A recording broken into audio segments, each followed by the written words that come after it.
แบบ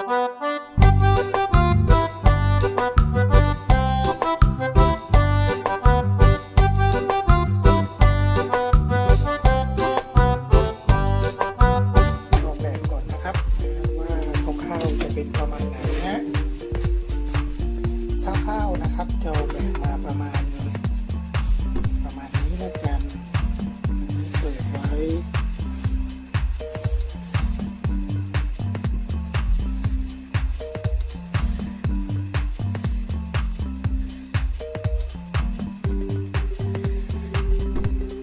ครับเปิดโล่งเสร็จแล้วเป็นล้างตรงนี้นิดนึงตรงนี้ทำเชือกไว้กระดาษทิชชู่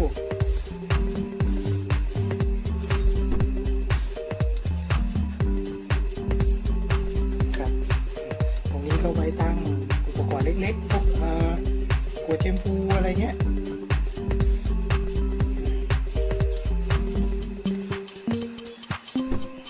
อะไรประมาณนี้นะครับนะโดยเรากำหนดขนาดให้อันดับแรกเนี่ยเราก็ต้องรู้ขนาดของกระดาษทิชชู่ก่อนนะครับกระดาษทิชชู่ตรงนี้นะครับกระดาษทิชชู่นะครับจะเป็นแบบม้วนเล็กนะ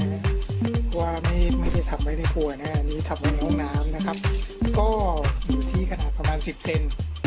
ครับ10 เซนก็ตรงนี้เอาสัก20 เซนเลยแล้วกันแล้วก็20 เซนเพราะฉะนั้นไม้ตรงนี้เท่ากับไม้นี้ 8.5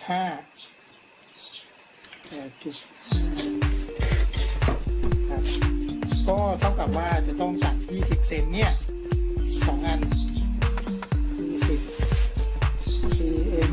คูณ2นะครับแล้วก็ตัด 8.5 คูณ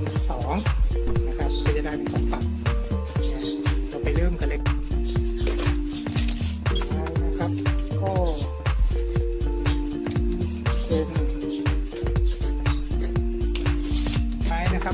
วัดแล้ว20 เซนนะครับให้ได้ประมาณนี้นะครับต้องเอาไปตัดชิ้นต่อชิ้นก่อนนะครับเพราะว่าเขาเรียกว่าของเลื่อยนะเลื่อยเนี่ยมันจะกินนะครับมันจะมีระยะที่มันกินอยู่นะเพราะฉะนั้นเนี่ยถ้าเราวัด20เลยเนี่ยพอตัดเสร็จแล้วมันจะไม่20เป๊ะนะฮะมันจะ20มันจะขาดไปหน่อยนึงนะครับขาดตรงอะไรขาดตรงร่องฟันเลื่อยนะขาดตรงร่องของฟันเลื่อยนะครับเพราะฉะนั้นผมแนะนำว่าให้ตัดก่อนนะตัดแล้วมาวัดซ้ำอีกครั้งหนึ่งพอได้ไม้3 ชิ้นแล้วนะครับตอนนี้ตัดชิ้นที่4นะครับชิ้นที่4จะต้องอยู่ระหว่างนี้นะครับก็คือเท่ากับ7 เซนเอาละครับชิ้นนี้จะพิเศษกว่าชิ้นอื่นหน่อยนึงนะครับ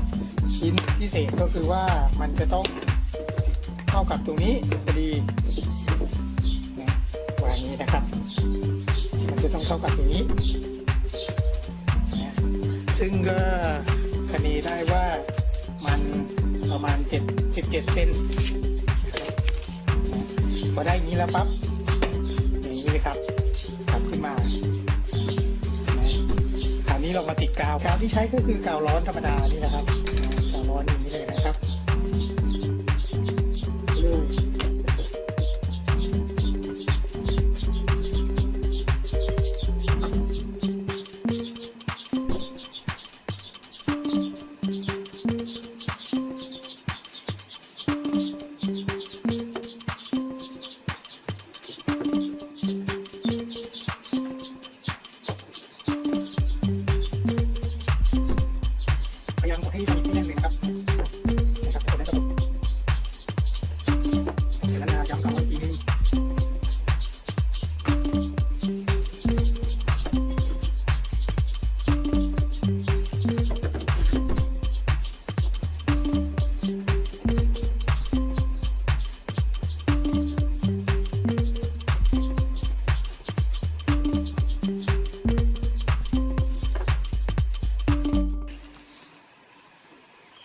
ระหว่างนี้เรามาเตรียมท่อสแตนเลสระหว่างนี้เรามาเตรียมท่อ อลูมิเนียมกันก่อนนะครับก็ขนาดก็คือใส่นี้เข้าไปนะครับใส่แกนทิชชู่เข้าไปนะครับแล้วก็เอาเชือกที่เราจะมาแขวนนะจากนั้นนะครับเตรียมเชือกอเนกประสงค์นะเชือกเป็นแผ่นๆอย่างนี้นะครับวัดขนาดนะวัดมาประมาณ20 เซน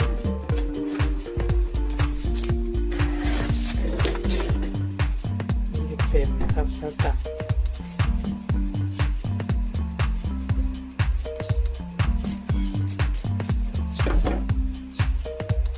จำนวน2 เส้นครับ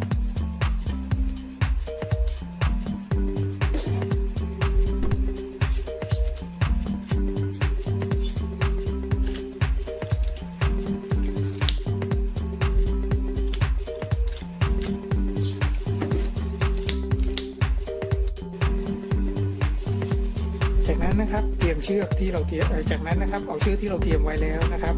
พับครึ่ง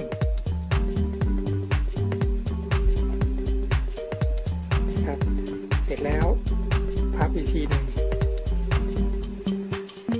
ให้ได้อย่างนี้นะครับ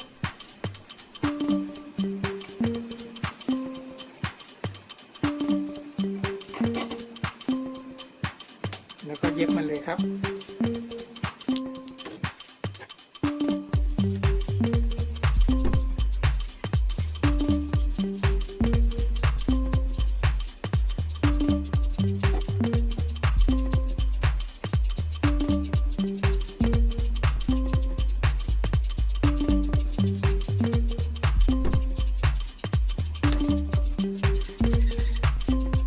เตรียมตะปูเกลียวนะครับ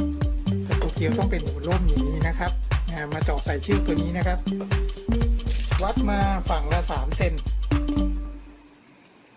นะ3 เซนนะครับ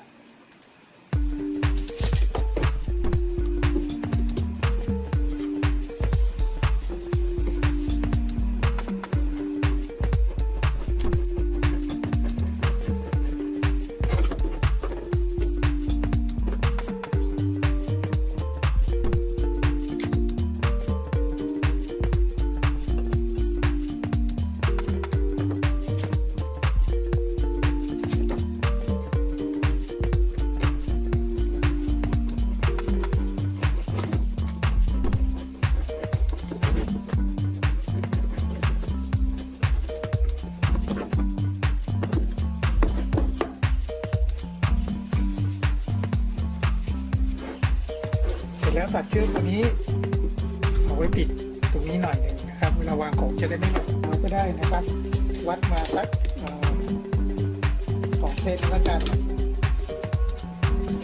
ประมาณ2 เซนนะ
เราก็เอาขี้เลื่อยนะครับ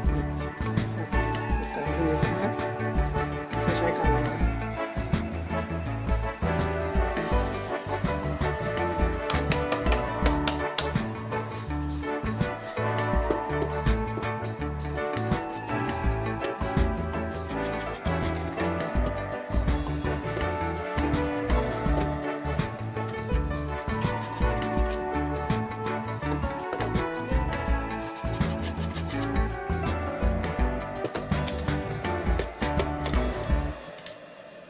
แล้วก็ถอดน็อตตัวนี้ออกครับ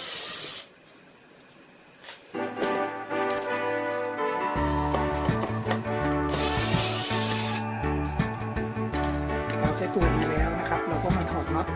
ที่ยึดตัวนี้ออก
จากนั้นนะครับใช้แฉลกนะครับแฉลกเบอร์ 1นะฮะ